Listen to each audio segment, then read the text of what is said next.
All right. Hello, everyone. Mark from BFU here.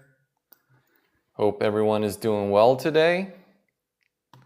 And yeah, looks like we got some stuff to cover. BTC, SPX, and gold for today. All right, let's start with BTC. So, we've been talking for quite some time now how this counter trend rally right here that began in February of this year was going to hit a resistance at the 200-day SMA at some point. And we said that everyone who's been entering around these levels probably would do pretty well going into this move. However, historically, if we look at how price behaved, how Bitcoin behaved in the previous bear markets, right? The 200-day SMA has always been the culprit during the bear market, which, in our opinion, is where we're at right now. We're actually in the bear market in 2026 from a technical standpoint, right? You can't look at this and call this a bull market, right? Now, obviously, the price has fallen more than 50%. Okay, so from that standpoint, if we look at the previous bear markets, the 200-day SMA has always acted as resistance, right? So in 2022, so we reached the peak in 2021, and in 2022, the 200-day SMA has always acted as resistance. And then if we go back even further, we see in 2018, that also has been the case. So after we had the top in 2017, 200-day SMA acting as resistance. And for everyone who's joining, yeah, thank you for joining. Nada, Margarita, welcome. And anyone who's watching, if you guys have any questions, if you want to ask something, please feel free to do so in the chat. But for today, as I mentioned in the beginning, we're taking a look at why Bitcoin is currently behaving the way it's behaving. Why are we at the current levels right now? That's an interesting question because there's a lot of mixed opinions, right? On X, on YouTube, everywhere, right? People are saying that this is going to be bullish, this is going to be bearish. But here at BFU, we try to have a balanced point of view as what the charts are telling us, right? We're trying to basically analyze from a perspective of data and how this might pan out going from what the data is giving us rather of what we want to happen in the market. And so if we put subjectiveness aside and we look at the behavior currently, then we see, okay, let's analyze first of all the bulls perspective, right? The bulls were saying that from this top right here in October last year until its bottom, well, roughly speaking, this line right here in March of this year, we had this diagonal resistance line. We broke out and we had a nice rally upwards. That was all good stuff. However, when we were approximately here in April, I started saying that most likely price would be stalling at the 200-day SMA. Most likely that would be the case. And so what happened eventually, we hit it once, we hit it twice, and then we corrected. An interesting thing that happened here was when we hit the price, which we call the local top, we had 3 bars down. Now, what is a 3 bars down? 3 bars down in swing trading is a very important indicator. Whenever you have 3 bars down from a local top, an all-time high, a significant top, historically speaking, that is where price is suggesting that it wants to go. In other words, it's going to go down.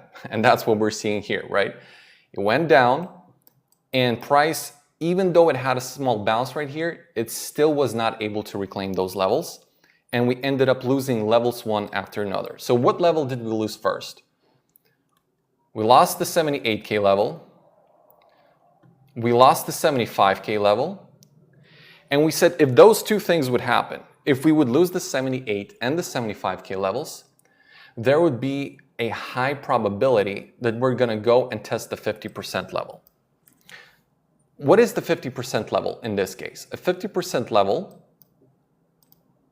is basically from this low in February. Actually, let me draw it once again. If we take this low in February until the top in May, the 50% level sits here at 71K. So right now, we actually see a daily close below that since we're on a daily. And this is not looking good from a bull's perspective. So not only did we stall around this price action, around the 200-day SMA, this structure is now becoming invalidated by breaking the 78, the 75, and now testing the 50% level.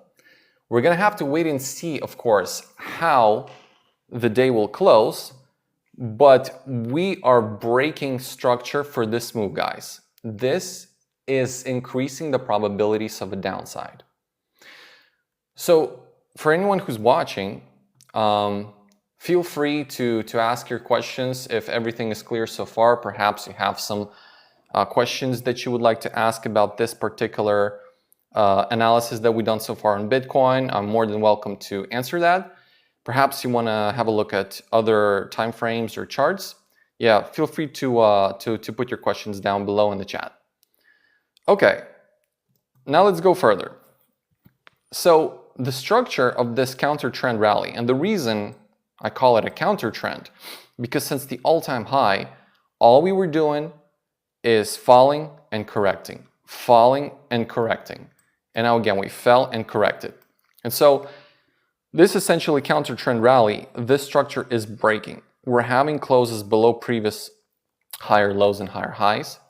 We're having breaks of the levels, and we're losing important levels for the bulls. What are those important levels? So if we take the low of February and we draw this structure out, right, with this ascending diagonal line going upwards, if we draw it out, we see that we have 1, 2, 3, 4 touches here with higher lows forming. And currently the price is testing. Whether we're going to see a bounce from here or not is the secondary view, because we had multiple confirmations of how the price action has been evolving up to this point. So one of the possible scenarios could be is that we bounce from this level, we perhaps test the 74, 75 levels again, and then we most likely will break and test the 65 and 60 level of the February low. This is just basically speaking of how we see the price structure holding up thus far. So this diagonal line is, well, it's less of a significance than the one at 65K. And the reason I'm saying that, because the one at 65K, it sits on top of the highs of 2021. See, the highs of 2021 was roughly speaking around 65K. So this major support line is bull's best case scenario that the price would hold up here. And well, we may or may not see a bounce here, but that's the major support line that we're looking at. Because this structure is eventually invalidated. Now, also another interesting thing, that if we look at 2025, right, we see the top, and essentially there has been 1, 2, and now we're waiting for the third correction, which is very, very similar of what happened in 2021. We had one correction, second one, and a third, eventually before a full capitulation of the price underneath the 200-day SMA, and then later a breakout in 2023, which happened basically throughout the whole 2022. The price stayed underneath and then it broke out. Now, when it was breaking out, what would be the confirmation for a low that we would know that here we're actually forming some kind of a low at some point, whether that's going to be 65, 60 or lower? What could be a possible confirmation for us that the bull run wants to begin again, right? Because from a bear's perspective, from a technical, right now the bears seem to have a good point. It seems to be playing out nicely. And now let's imagine like if we're at the bottom of this bear cycle, what indicators we can look at to actually give us confidence that we're most likely going to be moving higher from here. Okay, so the 50-week SMA would be one of them. If you see, I'll just pop this on the chart. If you go back to 2022 and you look at specifically March of 2023, so 2022 the price stays underneath the 200-day SMA, but on March 23rd, we see a breakout. Once we saw that breakout right here, after that it was higher lows and higher highs. The price did not return lower to this bottom. And this is an important indicator. If we slap the 100 SMA on top of that, we see another breakout in October of 2023, after which the price has exploded. So if we go back to the 2018 bear market, okay, let's see here, 2018, we see a very similar scenario. The price, after breaking down, stalls under the 2018, throughout the whole 2018, under the 200-day SMA, right? So it breaks down, it pops up briefly right here in March, essentially going under it, staying under it throughout the whole 2018, and only breaking out above it in 2019 in April. So the breakout for 2022, a bear market, happened in, let's see here, in January of 2023, right? And here, the breakout happened in April. So once we had that breakout, we have now two confirmation: the 50-week SMA and the 100-week SMA. Once price broke that, yes, it did correct, but it built a higher low in comparison to the low that it found in the bear market. And since then, well, and also we need to take into account that we had the COVID crash here. However, price after that continued in an uptrend and essentially ran into the highs of 2021. So if we were to draw the same conclusion here, that the 50-week SMA and the 50-week SMA and the 100-week SMA would act as the same confirmation that it did in 2018 or in 2022 bear market, that's where we most likely would be following the price action for an uptrend. However, now we're seeing the price staying underneath the 200-day SMA, the price is staying underneath the 50-week SMA and the 100-week SMA. So there is no definitive evidence for us to state that this is a local bottom and the price is going to bounce from here. The chances are lower, right? So if we had other data to confirm that this is a local bottom, I would be presenting you that data. And I would love for this to be bullish. And frankly speaking, who wouldn't, right? But we gotta look at things realistically. So if you're not day trading, if you're not trading minutes or hours, if you're not a trader and you're just looking for a strong market, and you know, I completely understand you that you would want to have a market that you can profit from, right? But this is not, it doesn't seem like this is it. It doesn't give us that assurance, it doesn't give us that strength. So the worst thing I would do, I'm just speaking for mine, this is not financial advice, just for my personal stance. As a person that let's say is bullish on Bitcoin. For example, if I would be bullish on Bitcoin, like I'll be a perma bull and I'll be just looking for strength. The worst thing that I could do is just walk away now because the price is breaking down. So that's a typical scenario. That's what people usually do.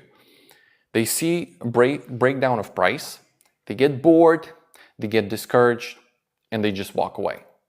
Unfortunately, this happens all the time. It's cyclical. People who don't do that actually stay observative, learn, and they essentially time the bottom or close to the bottom, and they're able to get in at the levels where Bitcoin is not interesting to anyone. And then later on, they're not catching tails, but making profits. But that's, you do you, right? You do you. I'm just laying it out here from my perspective. Like I said, welcome, Dave Scott. Like I said, like the worst thing I would do in my scenario, in my case as a trader, is just walk away right now from the charts, from the price action, simply because we have a breakdown and I'm bored and I'm discouraged. But this is from a perspective if I'm not day trading, right? So if I'm just looking for a bullish market to put my money in, walking away right now because the price action is not going in my favor is, hello Murdoch 740. Hey guys, welcome. Yeah, for me personally, this would be a typical scenario of how masses look at this, how people typically cyclically repeat their patterns, right? They get bored, the price corrects, they walk away, and then they end up chasing tails. So once again, the narrative that I was trying, that I was trying to build here is that from the previous bear cycles, we stayed under the 200-day SMA, and only until we got a breakout, the bull run did not start. We see that in 2022.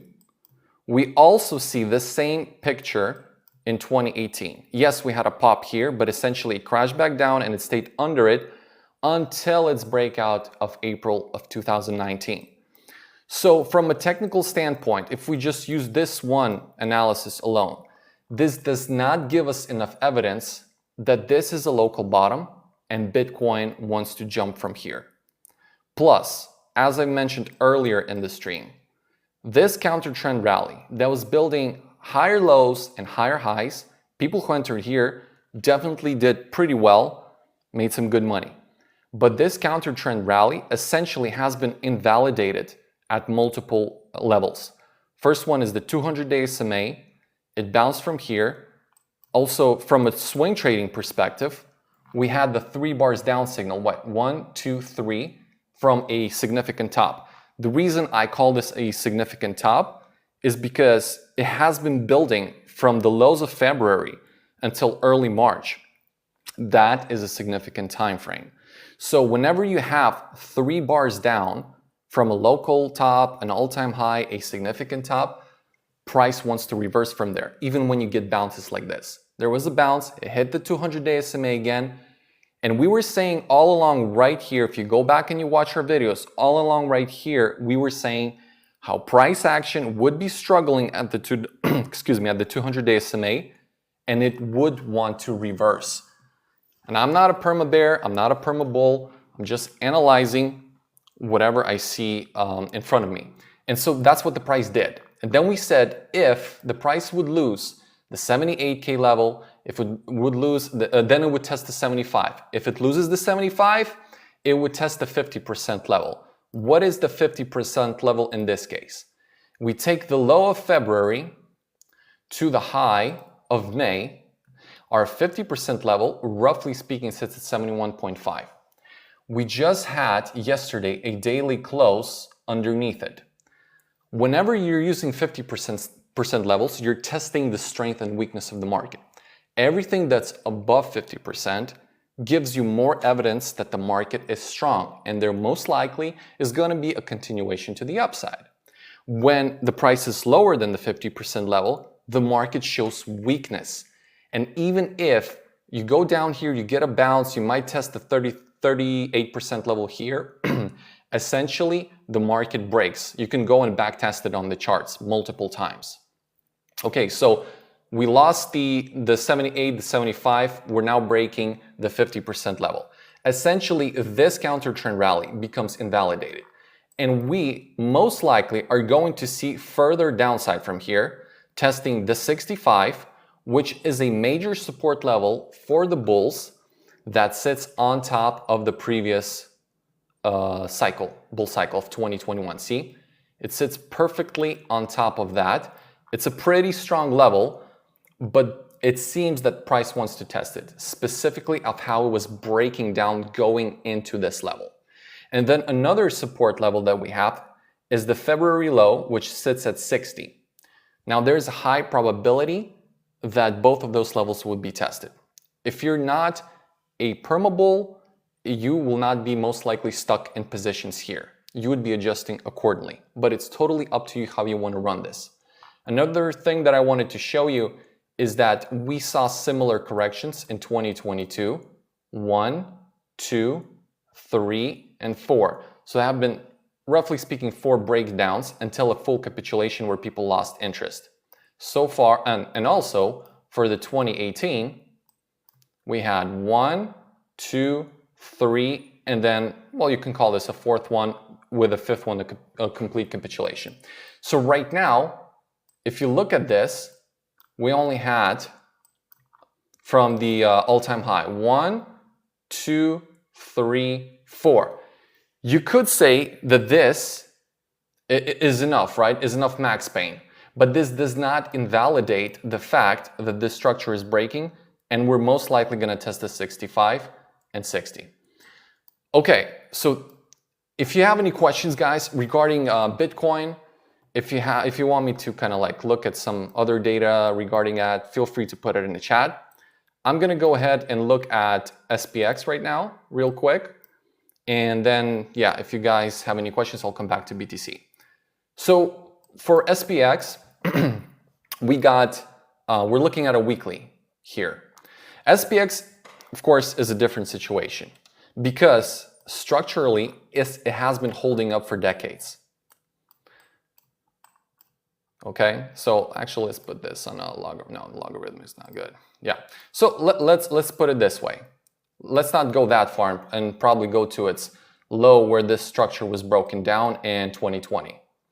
It broken down here in 2020, and since then, it has been doing pretty darn well, you must say, building lower highs and lower lows. Actually, if you put it on a daily, there we go. On a daily, it looks, yeah, looks a little bit different.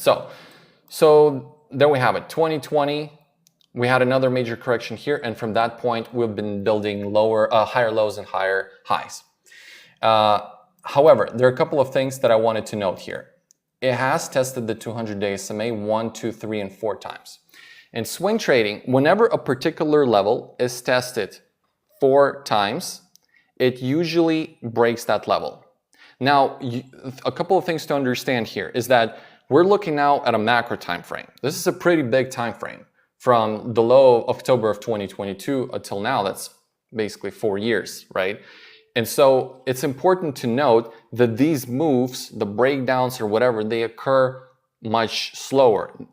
I mean, in comparison, if I would be like showing this to you on a daily or on an hourly or on a whatever, I'm sorry, on an hours or in minutes, right?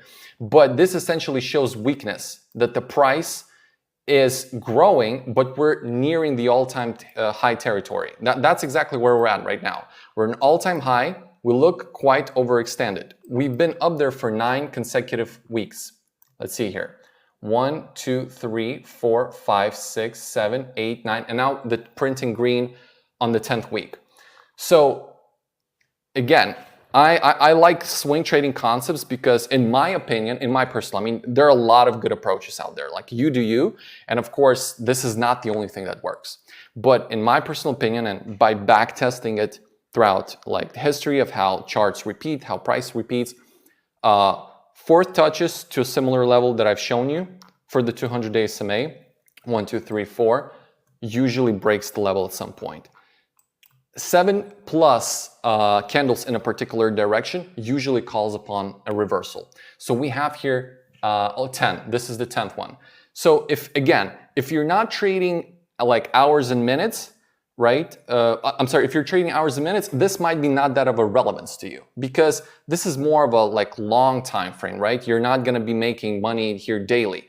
But if you're looking for a strong market, and if you want to just, well, for example, people, put their money in a strong market, they hold it out 3 years, hoping that it's going to go up, etc.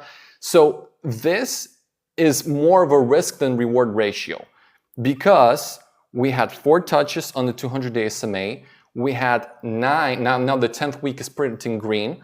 Even if S&P 500 would print an all-time high throughout 2026 or even go in 2027, you should treat this with a grain of salt because there will be a slowdown of momentum. And usually if entering at these price levels, you get a slowdown, you get a correction by, I don't know, 10, 20%, whatever, it's psychologically hard to take. You get stuck for, let's say, several months, and then you're only looking for it to break even at some point later throughout the year. So in comparison to what we described with Bitcoin, we're clearly in the bear market, we're clearly correcting, and this counter trend rally is clearly struggling. We have a slightly different situation with S&P. And just because S&P is going up, that it's very clear, guys, that money is not flowing here equally. That was the case when Bitcoin was in its bull market. When S&P was doing well, it was actually, the money was also doing, Bitcoin was doing well. They were going in parallel. But right now, since the Bitcoin is in the bear market, just like it was in 2022, 2018, we see that money has been rotating for quite some time now, actually since October of last year, into S&P. But with S&P, whenever you're in all-time high territory, people like to short it or they like to go long. They're stimulated by high prices. People who are perma-bulls, they get in and they go high on leverage. People who are always perma-bears, they want to short it, right? And so this becomes a game where the market washes you in both ways. So by analyzing this on a macro level, right? Again, if you're not trading minutes or hours, and you're looking for a strong market to put your money in and kind of, I don't know, beat the inflation or let's say get a couple of percentages on your savings, this is a risky territory despite how this was holding up. And again, even if we go into the year printing an all-time high, there's a likelihood of a slowdown that's going to occur here, and you can go and back test it again with the 9 bar candles. You can go back, I don't know, decades later, and you will see what I'm talking about. I just don't want to take up your time and doing that now. Okay, so for those of you who missed our Bitcoin analysis, you'll be able to rewatch the live. But we've covered so far Bitcoin, S&P, and I want to quickly jump into gold. And if you guys have any questions that you want to ask, I can come back and talk about BTC or talk about S&P, no problem. Yeah, feel free to put them in the chat. Now, as for gold, so gold is looking so far the strongest out of all three. Of course, clearly, Bitcoin is in the bear market, S&P is printing all-time highs, and gold had its all-time highs and a slowdown of momentum. Now, again, let's take, this is on a daily, and we have the red is the 200-day SMA. We had that low for gold. Let's see here, where was it? So essentially, after this correction, the low was in November 2022. And since then, we had only one dip right here, one dip for gold, and the price bounced back. So this structure of the 200-day SMA has not been tested as much as it has been with S&P. So it's not as weak. Plus, we know from history that whenever S&P is breaking down, it is most likely money would be rotating into gold as a hedge. It just happens naturally, right? But here we see that S&P is printing highs, gold is going down temporarily. However, if we take this whole move from 2022 all the way until the all-time highs, let me actually draw a fib retracement here. We see that the major 50% level has not been broken. And I was talking about this for Bitcoin, how 50% levels are really important levels when we're assessing any move, whether that's short-term, throughout the years or months. It gives us an understanding whether we are in a strong market or a weak. It's just one of the ways to assess. It's not the only one, of course, but it's a pretty strong one. So on the macro, gold is holding up. However, in the short term, it's struggling. Now, why do I say that? If we take the all-time high of January of basically January 2026, right? The beginning of this year. And we draw a fib retracement to its low of February, or actually here in March. Sorry. Yeah, this February was for Bitcoin. So we broke the 50% level right here in March. You see with this candle. I'm just going to zoom in for you. Right here, the candle closed, and it closed multiple times. And you see, this is the thing that I'm talking about with 50% levels. Whenever you break a 50% level, the price then struggles to get back up.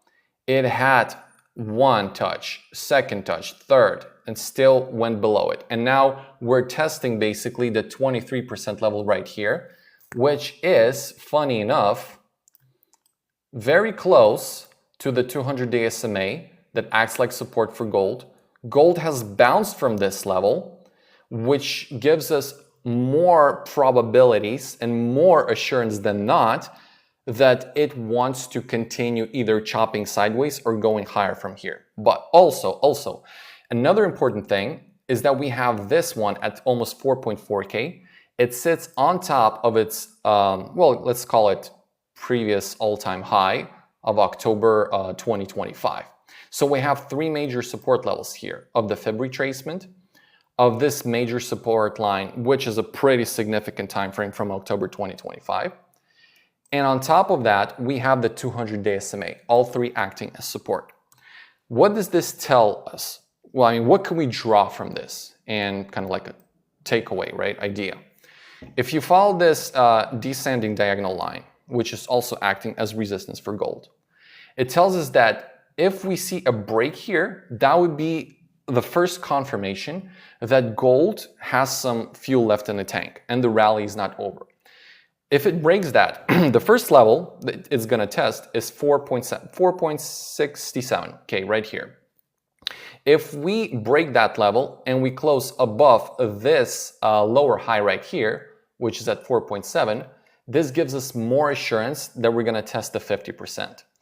If we close above the 50%, we have even more assurance that we're going to test the 5.3 and the previous all-time highs, and maybe even potentially printing new all-time highs.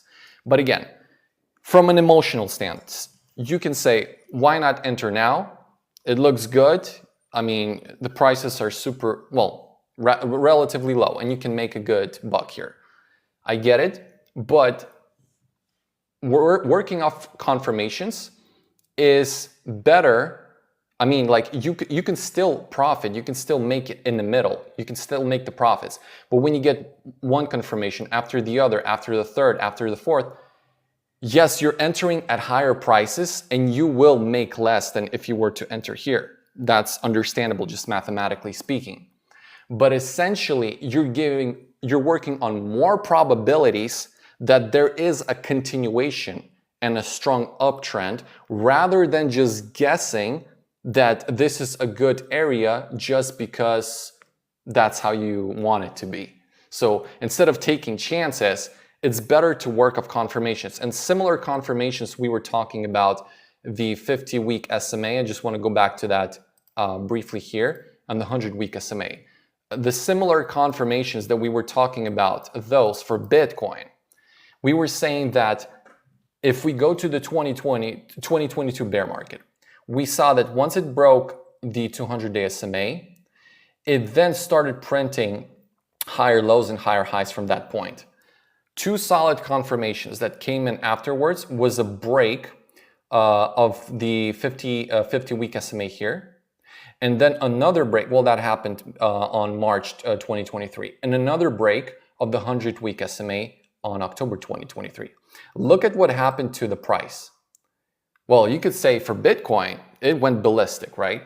So when you're working off basically confirmations, not just probabilities, let's say if you were here and you said, oh, I guess this is the low, let's enter, right? You have no confirmation, I mean, from a technical standpoint, unless you draw a certain conclusion that this is the bottom. But when you're working on how the price behaved in the past, the cyclical nature of it, and you couple that with technical indicators that were tried and true, then you have more assurance that what you're doing with your portfolio will give you the desired outcome. Okay, so I see that, yeah, we have some people joining in. I hope I didn't complicate this for you too much, guys. And I hope this was, useful for you today. This was our first live stream for BIFU. I'm Mark, by the way. And yeah, if you guys want to check us out, you can go at bfood.co. We're basically a platform that encompasses stocks, commodities, crypto, and RWA. And this analysis, I just wanted to come out and kind of like give you our take on it, our take on the market, what we see, what conclusions we're drawing from the charts, where we were more looking at a broader macro picture rather than what to do with price action from a day-to-day basis. But if I were to sum up what I said in this stream, is that the counter trend rally for Bitcoin since the low of February until the local top in May was broken. 78K was level broken, 75 was broken, and now we see that the 50% level has been tested, and it looks like we might get a daily close underneath it. So this move technically has been invalidated. The next level, which Bitcoin is most likely going to test, will be at 65. So let's watch out for that. Also, I said how this rhymes with the 2022 bear market and 2018. For S&P, we said that the structure, we're clearly not in the bear market. We have been trending up since October 2022. We have been testing the 200-day SMA as support, which gives us overall weakness to this structure. And the fact that we're so overextended in the all-time high territory with 10 bars up on the weekly signals caution, because your risk is increasing in comparison to the reward that you would get if you were to enter this on a long-term picture, right? If you were to put money in this on a long-term picture. But again, this is just from my perspective. You do you. This is not financial advice, just pure technical analysis. And as for gold, we said that there are three major support levels at basically the Fibonacci retracement here for the 4.4, and also for the 200-day SMA. Now we're looking for the break of this diagonal line and then a test of the 38% level to see whether there's some steam left for gold, whether it wants to rally and test other levels, or is just going to continue chopping sideways and essentially break down. Alrighty, thank you everyone for tuning in for today. Yeah, give us a follow and a like on TikTok. Would appreciate that a lot. And yeah, make sure to check us out at bfood.co. You have a good one. Take care and peace. Okay.